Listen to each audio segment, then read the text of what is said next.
30% of our users were building forms. The user I checked out today was a football coach in the States. Unlikely that they're going to start using Lovable to build out an application form. Thought about how a venture capital inbox might look like. Everyone sends them like opportunities, and then they also receive like updates from each company. I opened up my LinkedIn, and indeed it looks like 99% of the world is using Claude Code now to rebuild everything they've ever subscribed to from a SaaS perspective. So when did you realize that you are more the founder than a researcher? This auto-flagellation of in Europe and we're not good at, and we need to stop that. Like, Europe is great.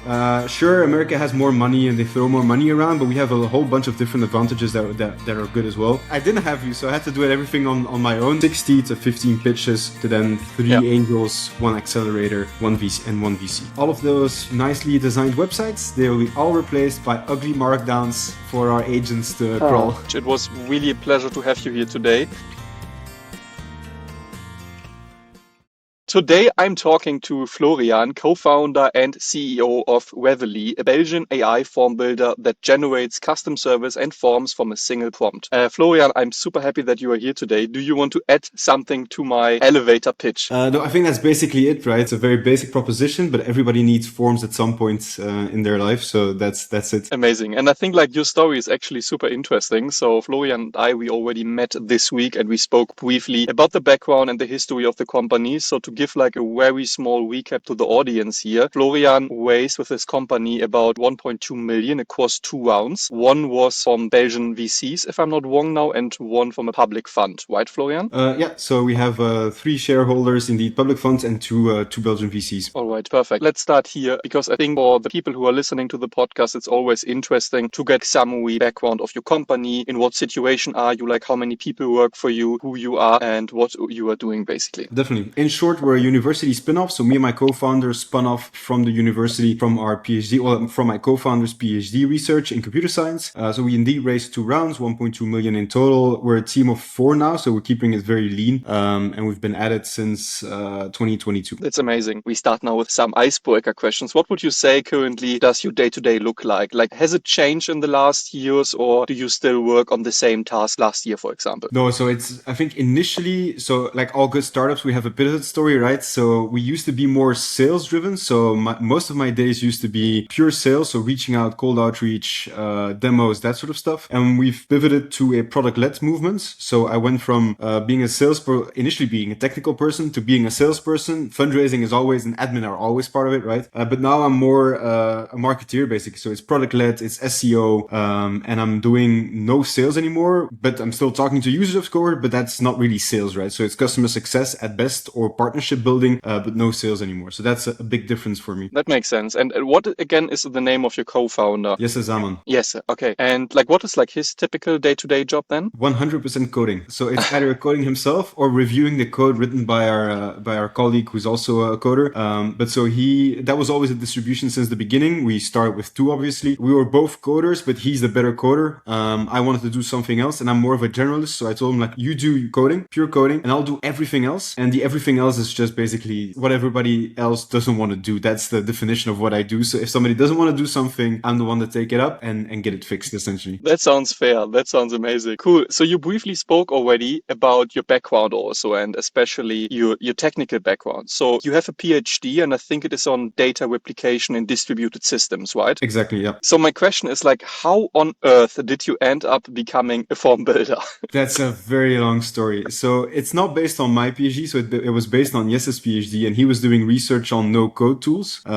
So building mobile apps in a different environment. It was about like data, citizen science, and collecting data in the field and that sort of stuff. But we knew we wanted to do something with the technology he built, and we started talking to a whole bunch of different markets, a whole bunch of different people to figure out who can we help with this technology that Yes has built. And we initially started in the Figma ecosystem. So designers, UX and UI designers building prototypes. And back then there was no AI, so everything was done by hand inside of Figma. And we had this technology that turned Figma designs into full stack web applications for prototyping. And it was tough. Figma at some point started doing more prototyping. It was very difficult to bring to market. And we noticed that a good 30% of our users were building forms, which to us was insane because we felt like there's so many form builders and survey tools. Why on earth would you use Figma as the starting point to build a form or a survey? And so we started investigating more. Why are people doing this? What's still the niche left inside of form building? And that was at the very start of the GPT launch. And turns out that we had a GPT integration back then. Generating forms from prompts was the thing that got people going. And so we figured we need to pivot now because this is going to be the next big thing. And so we started like, okay, let's build an AI native form tool. And that's essentially what we're doing. Amazing. So let's briefly speak about the academic background that you have. So when did you realize that you are more the founder than a researcher? I think I'm too sloppy to be a researcher, essentially. Like, you're supposed to be very precise. Let's go to the absolute bottom of things, specialize in one thing absolutely. And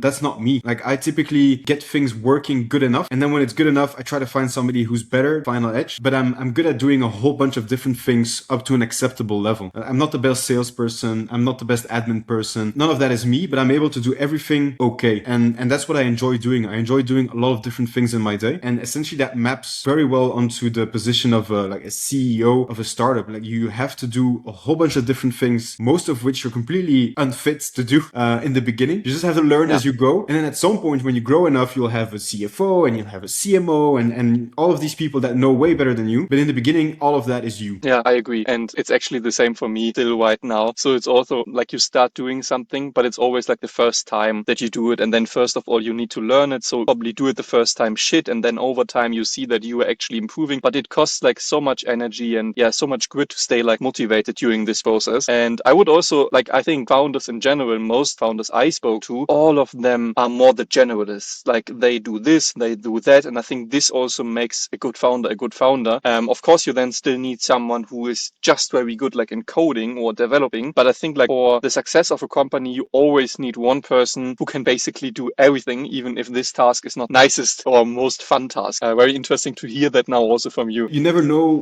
what you'll need to do, right? So indeed, you'll need at least one person that's able to pick off anything that's still on the table, whether it's like trademarking, IP, legal issues, setting up funding rounds. Yeah, I mean, somebody has to do it. I agree. And Florian, one question on the spinning out process. So what does it actually mean when you spin out of a university? So does it mean that the university supports you in this process? Or is it more that you have to do something like a battle for this one IP that you basically show them it's mine? It really depends. So this is the EU for you. It really depends on in which country you're spinning out.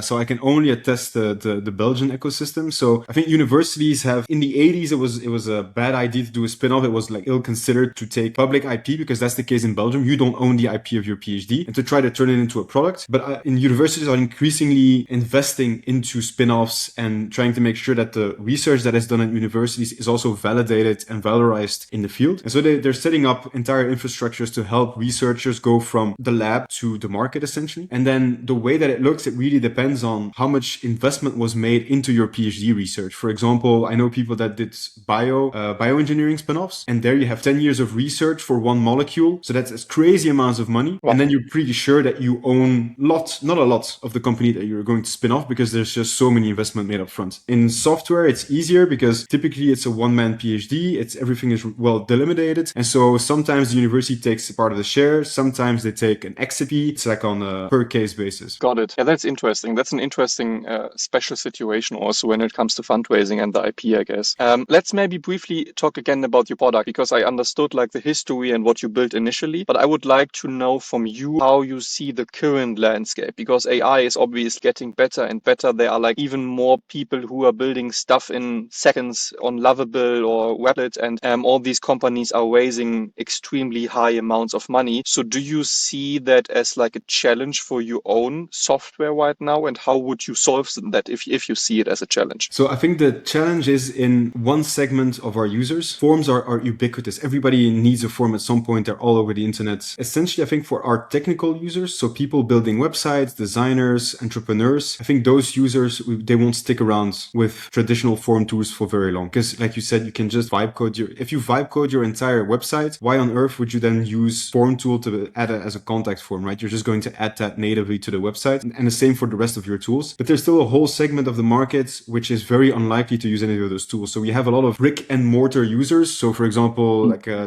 latest user I checked out today was a football coach in the States that's organizing raffles, and it's unlikely that they're going to start using Lovable to build out an application form for their team, right? It's just overkill because you need to learn the tool, you need to trust it, you need to deploy it. All of that is too much. By the way, so interesting because I always have the feeling we are stuck sometimes so much in our own thinking and in our own bubble. Like I just had the feeling everyone is using Lovable in my audience, like every person I speak to. But of course, like there are other people and of course they don't have knowledge and they also don't even want to learn that. Totally makes sense. I think it's the danger of bubbles, right? Whether that's political or market perspective. I opened up my LinkedIn and indeed it looks like 99% of the world is using Cloud Code now to rebuild everything they've ever subscribed to from a SaaS perspective. That's the only thing that is fed to me via the algorithm. It's not true. Most people aren't on LinkedIn. Most people at best use ChatGPT a bit, but you're very far away from replacing entire industries purely with Cloud Codes and that everybody starts coding their own tools. That's not going to happen. People are going to ask their AI, whether it's ChatGPT or Claude, to do something for them. And at that point, you need to make sure that you integrate. So we have an MCP. So if you ask Claude to build a Weively form, it can if you install the MCP. So that I think is important, but Lovable is not going to replace all software. I agree. I think in general, Lovable will have more problem in the future also because Cloud Code is getting also like more strong. Like I currently just focus on that and it's so easy. Like I don't really need Lovable anymore, but this is like another story. So it's also very interesting, but I want to focus more on your capital raising story now. Florian, I think I saw an article on Medium that you wrote where you mentioned that 80% of software projects fail within a year. Can you still remember full article? Yeah, that rings a bell. I think it was our initial value proposition on prototyping. And yeah. How did you incorporate this 80% thing into your own development? Is it the pivoting, for example, or how would you see your company here? So I think the pivoting is essential, and I think we're still not at the level where I'm totally okay with the way that we set it up. So essentially, you should be able to kill your darlings. I think that's the most important thing. But the main problem is like, did you do it too soon or not? You have to give baby a chance to grow. But I think there's a sunken cost fallacy. People used to invest a lot in software. Now you could say like, oh, it's gotten so cheap to build. But you invest so much that you wait way too long to say this is not working, or you haven't set up the right KPIs in the beginning to be able to measure like, if we don't hit this by then, we just stop this thing altogether. And so I think we initially managed to do okay pivoting from the prototyping story to the form story. Of course, in hindsight, we should have done it earlier, but it took us a year and a half, I think, to realize this is not working out. And then we pivoted. But clearly we didn't do it too late because we're still here. We still managed to raise a follow-up round. But that's why I think that, for example, the venture studio model is better than what we did, namely one startup. Especially today with AI, I think find a team that wants to do stuff, have them test out 10 different things, take whatever wins and run with it. So would you like to be part then of a venture studio in case you would do like another business, or do you mean more you would like close to the approach they are using and replicate it for your own products? I mean, once you've gone down the path of this is a problem that we're going to tackle, you can't backtrack and say like, oh, we're going to go the venture studio model way and then we're going to build another product in a different niche, because your company, your structure is just not set up to do that, because you need to be able to essentially spin off ideas when they work. And here just have one core team, and a core team needs to be able to basically finish the race. But if we manage to sort of build Weively out, sell it, I would be more than happy to join a venture studio, because I think it's just the most exciting thing to do. Falling in love with your baby is just, let's try this. Let's set up findable metric. Like if we reach this for the ID, we go to stage 2, and then you just kill off whatever doesn't work. No matter how lovely you think the problem is or the solution is, you have to be cold. That's interesting. I also think venture studio is a great concept, by the way. I just have more the feeling all of my friends are more going into the direction of venture capital, most of them. So I think they prefer that industry a little bit more. I don't know why, but I think like from the concept and from the success rate, I believe also that venture studios are more successful just because of their process. So that's interesting. I would still like to ask one question about your pivot before we then go about the fundraising, because in our previous call, you mentioned 2 signals about the reasoning why you then decided to pivot that told you that this original product wasn't working. And then also like, when was actually the moment where you decided, oh, these numbers are maybe not good enough, we need to pivot? So I think the writing was already on the walls. We had, I think, when we decided to pivot, we had a good 15,000 users. So people that are plugging inside their Figma ecosystem, but we only had 400 monthly active, right? So that ratio wasn't great. And we had good 75 euros of MRR, which isn't great. Also like 3 free paying users. We knew that there was something wrong, but it was mostly product. So the product was too complicated. So clearly we were driving users. So from the go-to-market side, and the problem that we we were fixing, we did find something which was an issue for Figma users, which was getting higher fidelity prototypes, but we weren't able to deliver on the value proposition. Florian, at this point, have you raised money already, or was that something that came after the pivot? So we raised pre-seed at that point in convertible loan, even before the product was on the market. So we raised pre-seed purely with the market research that we've done, all of the people that we've talked to, and we said like, okay, we know how to fix this problem because we have the technology from our university spin-off. Clearly, the problem is big enough. Figma was up and coming, so it was a booming market. And then at some point, you start realizing, okay, this is going to be more challenging than we thought. We had ideas on how to solve this from a product perspective, but the pivot moment came. I think it was when Figma does like a yearly conference, which they call Config, and they announced a whole bunch of new features, a good half of which were directly in our value proposition. That was the point where we knew like, okay, this is not going to work out because it could be a nice coding side project, or it could be a nice lifestyle business, but not a VC fundable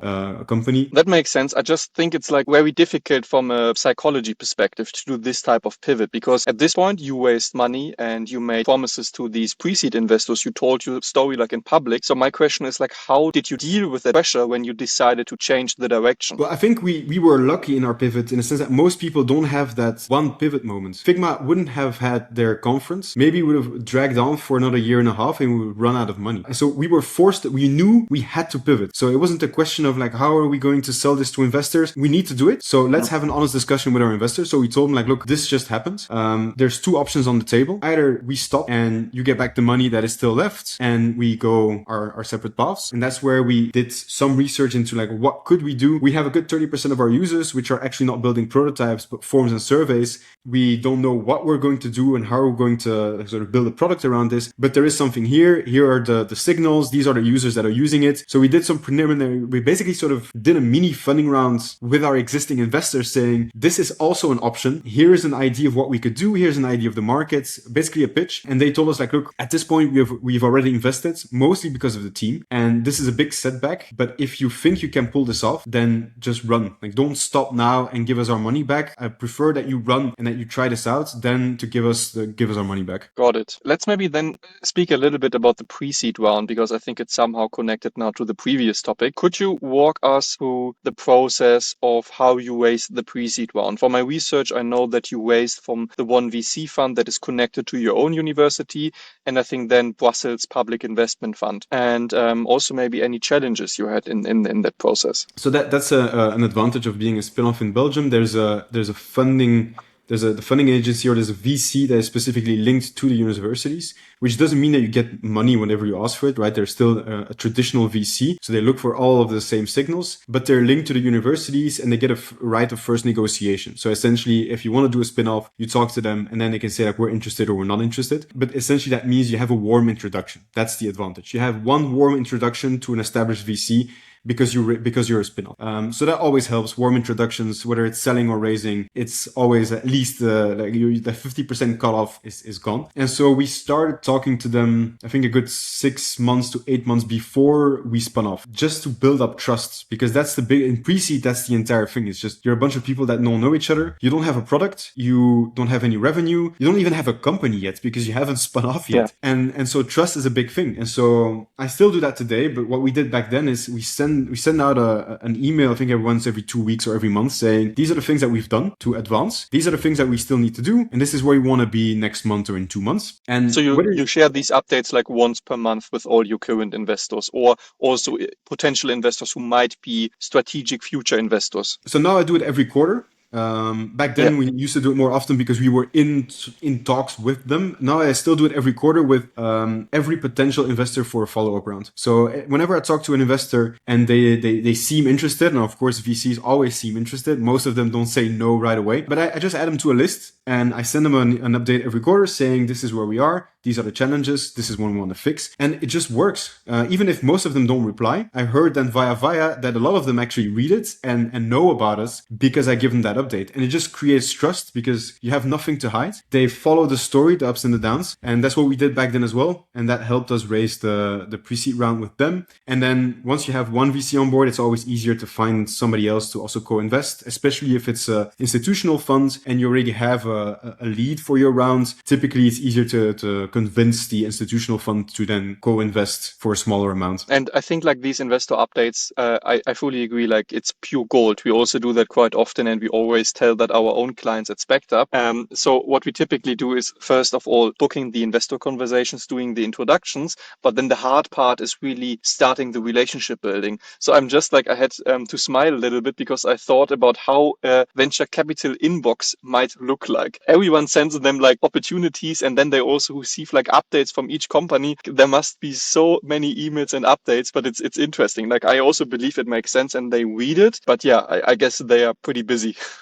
I don't know to what extent. So the updates, it's easy to send out an update when things are going well. It's very hard to send updates when you're repeatedly quarter after quarter hitting your face into the wall. Then it becomes, it's almost a bit shameful. It's like, oh, I have to send them another quarterly update where essentially I have to tell them like everything that I sent in the last email, we didn't manage to do, or we got 50% out of everything. And I think that's the part that builds trust. It's the consistency, and it's able to say, this didn't work. I think it's this reason, and we're going to do that to help fix it. I love that. And also, I fully agree on that because I think it's not always about showing like what you achieved over time. It's really more about just being honest. And most of these investors, they have like a background in building a business, hopefully, or at least they know a lot about startups. So we all know that building a business is not like just linear. Like there are so many ups and downs. And I think it's typical. Every company doesn't meet like all their goals. But I think like then the big difference is that these investors want to invest into founders or executives who be transparent about that and who learn from that and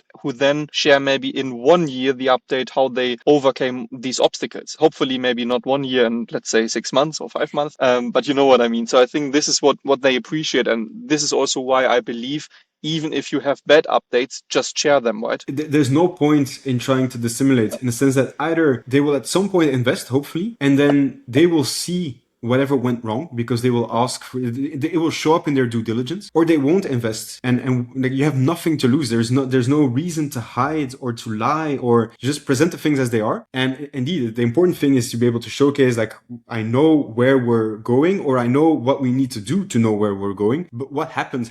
If you didn't meet your goal, you didn't meet your goal. That's truth. But then why and what are you going to do? Those are the important questions. Yeah. And what is your suggestion for pre-revenue, pre-traction companies who are looking to raise a pre-seed round? Is there like anything specifically that you would say, if you are raising now this round under these conditions, then you have to do this? Like, is it sending the updates or is it something different? It essentially hasn't changed since, it sounds like I'm old or anything, but we raised pre-seed, pre-AI, so now things are so different. But what I know is not the right thing to do is sweat tiny details, product decisions, even before you have users or paying users, right? I think it's the most important thing is being able to show traction and to show what you still need to learn. So these are the two most important things that you need to be able to showcase pre-seed to an investor, and being able to showcase a nice product prototype, that's fine and all. But I mean, it used to be the case that people spend weeks and months on their Figma prototype to then showcase it to an investor. And it helps make your vision clear. But having 1 or 2 people sort of sign and vouch for the problem that you're trying to solve is 1,000 times more valuable than a prototype which nobody's ever used, but which looks cool on the slide deck, right? So now more than ever, I think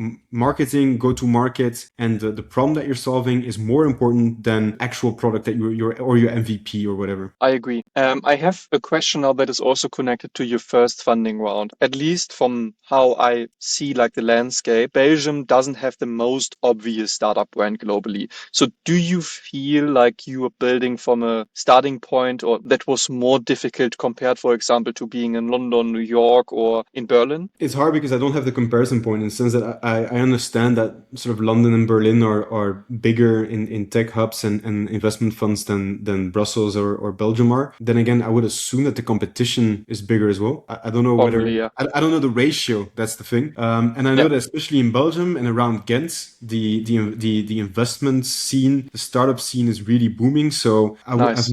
I've never felt as though building and raising from Belgium was a disadvantage compared to any other place in the world. We never had trouble, issues, things that we noticed like, oh, if only we would have been based in London, this wouldn't have happened, or it would have been easier. I think we're good where we are in Belgium. There's plenty of VCs, there's plenty of help, accelerators. You might even say there's too much. I mean, it's just, especially nowadays, I think you need less and less resources to be able to start and get going. And yeah, it forces you, being a small country forces you to go global immediately as well. We think most of our users, 98% are outside of Belgium, because you just have to. Yeah, that's actually like an interesting perspective, because I always have the feeling if I do these podcast sessions, most of my guests tell me, I'm not in the US, so my valuation is like 80% lower and stuff like that. So we often speak about the US versus like individual European countries. But I really like your perspective. So Belgium, let's go. You do something right. I mean, of course, yeah, if we would have done the round in the US, we would have had an extra zero behind the valuation, probably an extra zero behind the money that we would have raised. Would it have helped us fundamentally? I mean, burn more. So the initial part before the pivot, all of that would have been lost either way. And although it would be naive for me to say that I don't care about getting rich, because obviously when you create a company, you want to sell it someday. But the main points, the main reason why me and my co-founder created the company in the first place is because we think it's cool to build a product which is used worldwide by people, especially people we don't know, which is just still this magical thing. You build something on the internet and somebody on the other side of the world starts using it. That's the main reason why we do it. And if we manage to sell it for a big sum of money, that's cool and all, but that's the main reason. So having more valuation is not something that really sort of works for me. At best, you could say if you have more money, you can go faster. That's true. But I think in Europe, we're lucky where we are. And I mean, you're right. Like if you raise in the US and you are based in the US, then probably you can also add some more zeros on the expenses and on the hiring part. I just saw like on LinkedIn that a position, I think like a developer, he gets like $400K US per year. Like they are quite transparent about that. And I just thought, wow, like if you go to Portugal, for example, you can also hire great talent there, and you probably pay like 10% or like 20% probably if it's like a very good person, but that would be enough. And I mean, just look at Lovable. I mean, you can create big companies, whether it's VC funded or not. You can create even bootstrapped big international companies out of Europe. I think we need this auto-flagellation of in Europe and we're not good, and we need to stop that. Like Europe is great. Sure, America has more money and they throw more money around, but we have a whole bunch of different advantages that are good as well. I think in the scale where it's quid pro quo and we're good. Yeah, I agree. And I often also try to communicate like that on LinkedIn, because I feel like so many people are like communicating in bad or wrong ways. And then often this leads to the intention that Europe is bad in innovation, bad like in that and in that, but I don't agree on that. But also like last year I went to the Bits and Pretzels conference in Munich, and there it was so much about Europe versus the US. And I didn't really understand when this type of competition started, because some years ago it was more about China versus these regions. And now suddenly the full communication changed and everyone is speaking about US versus Europe. And I didn't really get the point where this changed. Maybe it was after the elections, but it's just something where I don't believe that, like, we don't even need to compare. We are completely different regions. We have different industries. We have different backgrounds. It's not that you can just see the tech scene and compare it with our tech scene, because instead we have old industries that generate a lot of money. And that's like the main difference. But I don't know, like we need to do a second podcast, Florian, where we speak about that. It's a very interesting topic, actually. Now I want to know more about your seed round. So for my research, I saw that you raised around 900K euros, and I think it was in August 2024. At least you announced it in August. Is that right? Yep, exactly. Cool. Could you walk us through the actual mechanics of the raise? So how long did it take? How many conversations did you have? And then also, how did you know when you had enough momentum to actually close the seed round? So I think it took, of course, it's never full time because you still need to do a whole bunch of other things, but it took a good 6 to 8 months to close the seed round. Next time you can hire us, Florian, no problem. Then it's not a full-time job anymore. That's at some point you had to, of course, if I would have done that, I would have had like 1 month and I could have just focused on product building for the rest. But I didn't have you, so I had to do everything on my own next to the rest of the things that you need to do. Of course, you always lose a bit of focus. There's 24 hours in a day, right? So like even if you don't sleep, you lose focus at some point when you start raising a round. It took a good 6 to 8 months. I think I contacted a good 60 people. So that was a mix of angels and VCs. And it was cold outreach then mainly, right? Sorry for interrupting you Yeah, here. it was mainly cold outreach, and in the end, we raised a round with Miles Ahead, which is a Ghent-based VC, and that came through a warm introduction. Again, it shows you that the power of having warm intros. It took quite some time, and it's the same story basically in our pre-seed. So in between getting in touch with the people and actually raising, there's a couple of months, and again, it's about building trust. So it's showcasing like where were you when we started talking? Where are you today? What's going right? What isn't going right? Or we were pivoting to a new product. We still had an MVP. Actually, we raised on an MVP of the form building. That's the story of our seed round. That's amazing. And can you still remember a little bit like the funnel of these 60 investors you approached cold? I'm just curious, like how many of them asked maybe for a pitch deck? How many really jumped on a call or in-person meeting with you? So I think out of the 60, we must have pitched to a good 10 to 15. And we were at some point able to informally agree on a round with, I think it was, so there were 3 angels, there was 1 accelerator, there was 1 VC, and then we had our existing VC who said like, if you manage to pull off the round, then we will co-invest again. So that sort of gives you the funnel. So 60 to 15 pitches to then 3 angels, 1 accelerator, 1 VC and 1 VC. That was the success rate. And then in the end, because then you might wonder, but if you have 3 angels plus the accelerator plus the other VCs, in the end, actually the 2 VCs are existing investors plus the new investor wanted to take the entire round themselves. So that's like, look, the angels, etc., they're just going to extra dilute. We want to take up the entire round.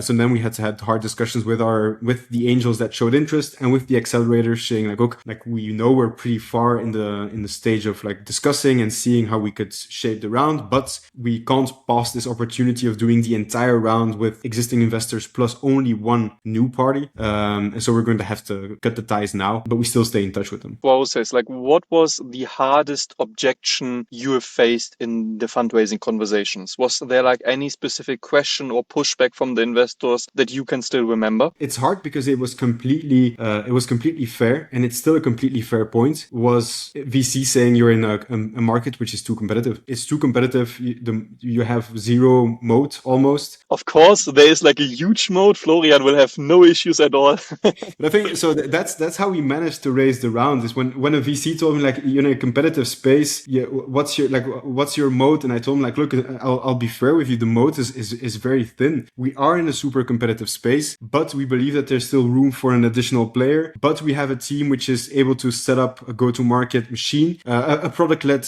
growth machine, and that's what convinced our existing investors. They knew like this is a super competitive space. There's a lot of established players, but this team managed to somehow carve out, even if it's a tiny part of that market on their own with product-led growth, there might be something into it. Because we always talk about, okay, you need to find your investors, but it goes both ways, right? You need to be able to find investors that also align with the way that you are, the way that the company that you're building. And so I totally get the VCs that told me like, this is too competitive, we're not doing this. But we managed to find VCs that align with the way that we see doing business. I just have to think about that topic again about the moat, because I think also when we start working on new mandates, we always think mainly about the moat these days. And this really has changed. Like a couple of years ago, when I started to build my first pitch decks, I think I didn't even include a moat slide in the pitch deck.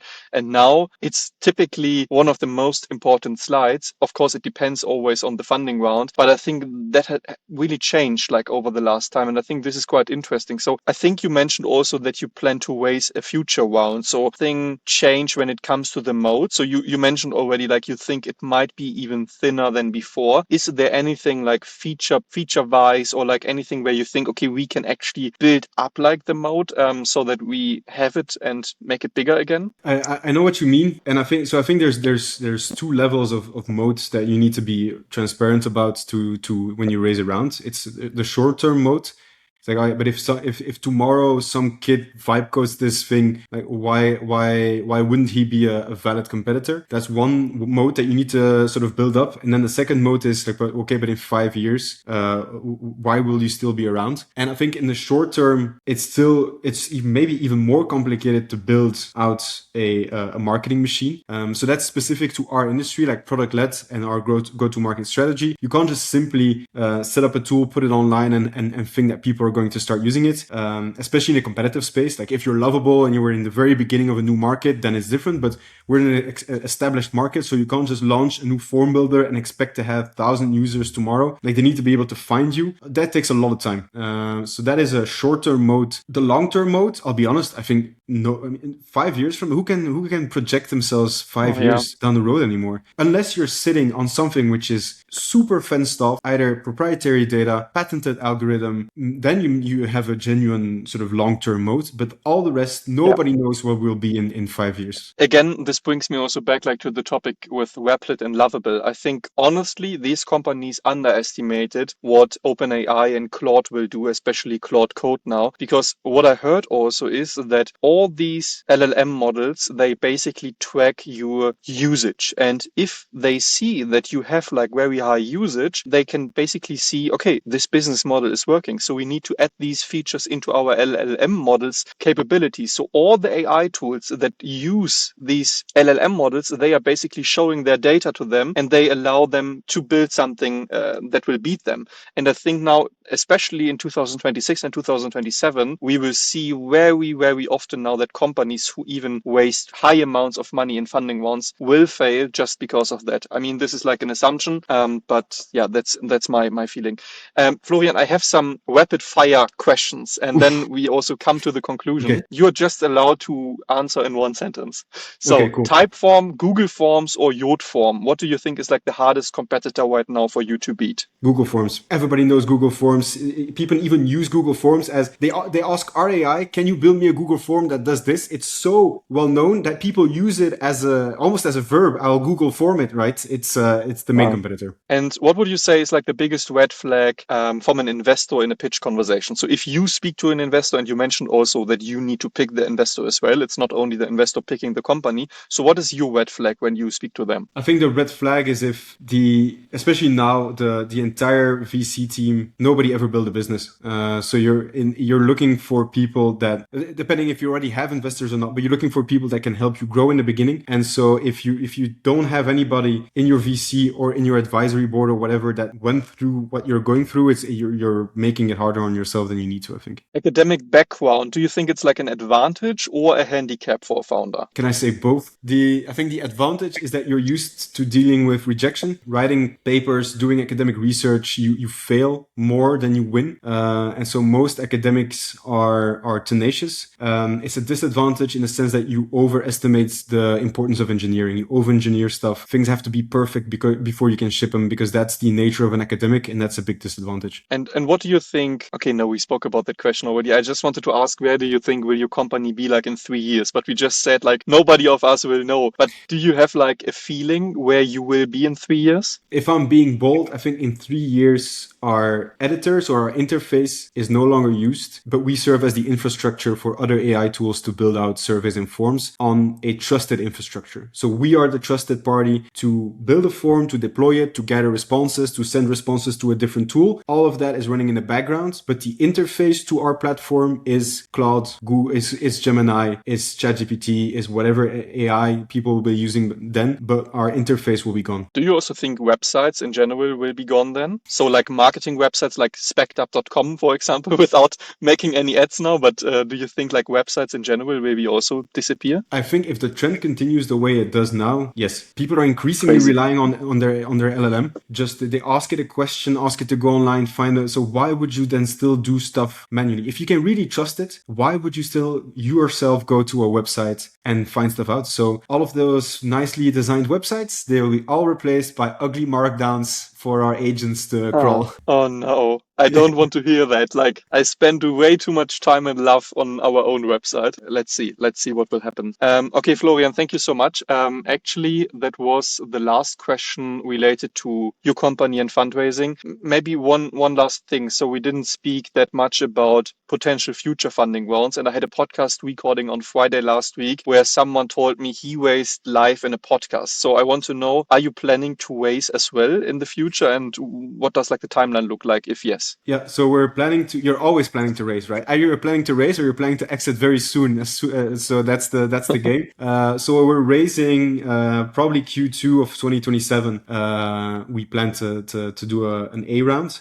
which means that starting to raise end of 26, beginning of 27. That's the timeline, at least at the timeline the way it looks now. Amazing. So if there are like any investors listening now to this podcast, we will also put Florian's details into the description. Feel free to reach out directly to him. Yeah, I'm up for and a coffee. Even if you are perfect, even better. I think coffees are always the best entry point. Yep. I also need one now. So do you have like anything else you would like to say in the end? Any last advice you would give to people who are in a similar situation like you right now? I think it's focus on what you can control.